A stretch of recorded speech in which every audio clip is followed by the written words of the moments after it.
51 ಮತ್ತು 52ನೇ ಅಧ್ಯಾಯ ಉಪಸಂಹಾರ. ನಾವು 51ನೇ ಅಧ್ಯಾಯ ಮುಗಿಸಿ ಕೊನೆಯ ಅಧ್ಯಾಯಕ್ಕೆ ಬಂದಿರುತ್ತೇವೆ. ಇದು ಮೂಲ ಮರಾಠಿ ಕೃತಿಯ 52ನೇ ಅಧ್ಯಾಯ.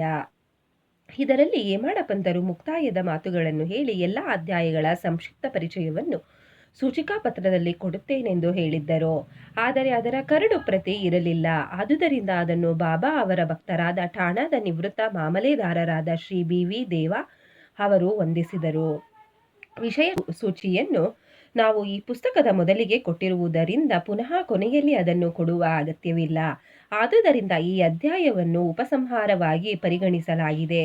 ದುರದೃಷ್ಟವಶಾತ್ ಶ್ರೀ ಹೇಮಾಡ ಪಂತರು ತಮ್ಮ ಕರಡು ಪ್ರತಿಯನ್ನು ಮನರ್ವಿಮರ್ಶಿಸಿ ಸ್ವತಃ ಪ್ರಕಟಿಸಲಾಗಲಿಲ್ಲ. ಅದನ್ನು ಮುದ್ರಣಕ್ಕೆ ಕಳುಹಿಸುವಾಗ ಅದು ಪೂರ್ತಿಯಾಗಿತ್ತು. ಆದರೆ ಕೆಲವು ಕಡೆ ಓದಲು ಅಸಾಧ್ಯವಾಗಿತ್ತು. ಕಾರಣ ಅದು ಹೇಗಿತ್ತಿತ್ತೋ ಹಾಗೆಯೇ ಪ್ರಕಟಿಸಲಾಯಿತು. ಅದರಲ್ಲಿ ಇರುವ ಕೆಲವು ಮುಖ್ಯ ವಿಷಯಗಳನ್ನು ಇಲ್ಲಿ ಕೊಡಲಾಗಿದೆ. ಸಾಯಿಬಾಬಾ ಅವರ ಶ್ರೇಷ್ಠತೆ. ಸಕಲ ಚರಾಚರ ವಸ್ತುಗಳ ರಕ್ಷಕರು, ಸರ್ವವ್ಯಾಪಿಯೂ ಸಮಸ್ತ ಭೂತಗಳಲ್ಲಿಯೂ ಸಮಬುದ್ಧಿಯುಳ್ಳವರಾಗಿಯೂ ಸಮಸ್ತ ಜೀವಿಗಳಿಗೆ ಕಲ್ಯಾಣ ಮಾಡುವುದರಲ್ಲಿ ಆಸಕ್ತರಾಗಿಯೂ ಇರುವ ಶ್ರೀ ಸಾಯಿಬಾಬಾ ಅವರಿಗೆ ನಮಸ್ಕರಿಸಿ ಅವರ ಆಶ್ರಯವನ್ನು ಹೊಂದೋಣ. ಅವರನ್ನು ಸ್ಮರಿಸಿ ಅವರಿಗೆ ಶರಣಾಗತರಾದರೆ ನಮ್ಮ ಸಕಲ ಅಭಿಷ್ಟಗಳು ನೆರವೇರುವವು. ಅವರು ನಮ್ಮ ಜೀವನದ ಗುರಿಯನ್ನು ಮುಟ್ಟಲು ಸಹಾಯವೆಸಗುವರು. ಈ ಭವಸಾಗರವನ್ನು ದಾಟುವುದು ಬಹಳ ಕಠಿಣ.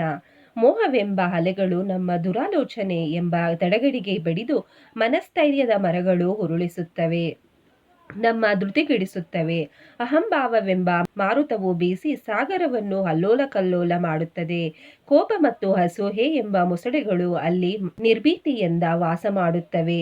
ಸೆಳವಿನ ರೂಪದಲ್ಲಿ ನಾನು ನನ್ನದು ಎಂಬ ಅಹಂಭಾವ ಮತ್ತು ಅನುಮಾನವು ಮೂಡುತ್ತದೆ. ಅಸೂಹೆ, ದ್ವೇಷ, ನಿಂದನೆ ಇವು ಮೀನುಗಳ ರೂಪದಲ್ಲಿ ಅಲ್ಲಿ ಜಲಕ್ರೀಡೆ ಮಾಡುತ್ತವೆ. ಈ ಭಯಂಕರವಾದ ಸಾಗರವನ್ನು ದಾಟಲು ನಮ್ಮ ಸದ್ಗುರು ಸಾಯಿಯವರು ನಮಗೆ ಅಗಸ್ತ್ಯ ಹಾಗೆ ಸಹಾಯ ಮಾಡುತ್ತಾರೆ. ಆಗ ಭಕ್ತರಿಗೆ ಯಾವ ಭಯಭೀತಿಗಳು ಇರುವುದಿಲ್ಲ. ನಮ್ಮನ್ನು ಸಂಸಾರ ಸಾಗರದಲ್ಲಿ ಸುರಕ್ಷಿತವಾಗಿ ದಾಟಿಸುವ ದೋಣಿಯೇ ಶ್ರೀ ಸಾಯಿ ಸಮರ್ಥರು. ಪ್ರಾರ್ಥನೆ. ಈಗ ನಾವು ಸಾಯಿಯವರ ಚರಣಾರವಿಂದಗಳಿಗೆ ನಮಸ್ಕರಿಸಿ ಸಕಲ ಭಕ್ತರ ಕಲ್ಯಾಣಕ್ಕಾಗಿ ಪ್ರಾರ್ಥಿಸೋಣ. ಅನ್ಯ ವಿಷಯಗಳಲ್ಲಿ ನಮ್ಮ ಮನಸ್ಸನ್ನು ಅರಿಯದೆ ಅದು ಸದಾ ನಿಮ್ಮ ದಿವ್ಯ ಚರಣಗಳಲ್ಲಿ ಲೀನವಾಗಲಿ. ನಿಮ್ಮ ಅಗಾಧ ಲೀಲೆಗಳನ್ನು ಪ್ರತಿಯೊಬ್ಬರೂ ಪ್ರತಿದಿನ ಪಠಿಸಲಿ. ಅವರ ವಿಪತ್ತು ದೂರವಾಗಲಿ. ಅವರಿಗೆ ನಿರಂತರ ಆನಂದ ದೊರೆಯಲಿ. ಪಠಣ ಫಲ. ಪವಿತ್ರವಾದ ಗೋದಾವರಿಯಲ್ಲಿ ಸ್ನಾನ ಮಾಡಿ ಸದ್ಗುರು ಸಾಯಿನಾಥರ ಸಮಾಧಿ ದರ್ಶನದ ನಂತರ ಈ ಸಚ್ಚರಿತೆಯನ್ನು ಪಠಿಸಿರಿ ಅಥವಾ ಶ್ರವಣ ಮಾಡಿರಿ. ಶುಚಿಭೂತರಾಗಿ ಪ್ರೇಮ ಮತ್ತು ಭಕ್ತಿಗಳಿಂದ ಈ ಗ್ರಂಥವನ್ನು 7 ದಿನಗಳಲ್ಲಿ ಓದಿದರೆ ನಿಮ್ಮ ಸಂಕಟಗಳು ಪರಿಹಾರವಾಗುತ್ತವೆ. ಈ ಸಚ್ಚರಿತೆಯ ಶ್ರವಣ ಅಥವಾ ಪಾರಾಯಣದಿಂದ ಸಾಯಿ ಸಮರ್ಥರು ನಿಮ್ಮ ಸಂಕಟಗಳನ್ನು ಶೀಘ್ರದಲ್ಲಿ ನಿವಾರಿಸುತ್ತಾರೆ.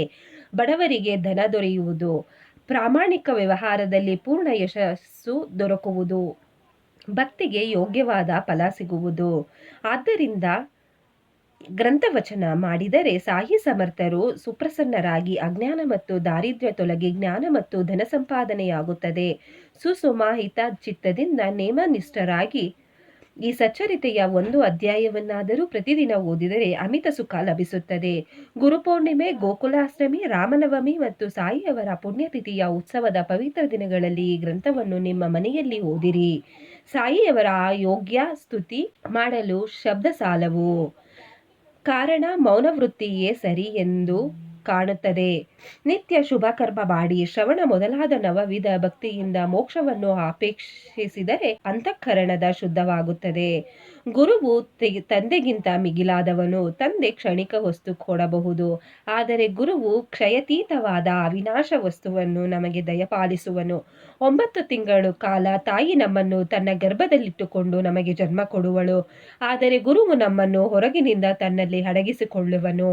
ಅಂತ್ಯ ಸಮಯದಲ್ಲಿ ಶಿಷ್ಯನು ಗುರುವೇ ಗುರುವೇ ಎಂದು ಸಾಯಿಯವರ ಸ್ಮರಣೆ ಮಾಡಿದರೆ ಅವರಿಗೆ ನಿಸ್ಸಂಶಯವಾಗಿ ಸಾಯುಜ್ಯತೆ ದೊರೆಯುತ್ತದೆ. ಪ್ರಸಾದ ಯಾಚನೆ. ಸಾಯಿಯವರ ಪ್ರಾರ್ಥನೆ ಮಾಡಿ ಈ ಕೆಳಗಿನ ಅವರ ದಿವ್ಯ ಪ್ರಸಾದವನ್ನು ಬೇಡಿ ಈ ಅಧ್ಯಾಯದ ಪರಿಸಮಾಪ್ತಿ ಮಾಡೋಣ. ಬಾಬಾ ವಾಚಕರಿಗೂ ಭಕ್ತರಿಗೂ ನಿಮ್ಮ ಪಾದಗಳಲ್ಲಿ ನಿರಂತರ ಭಕ್ತಿ ಅಂಕುರಿಸಲಿ.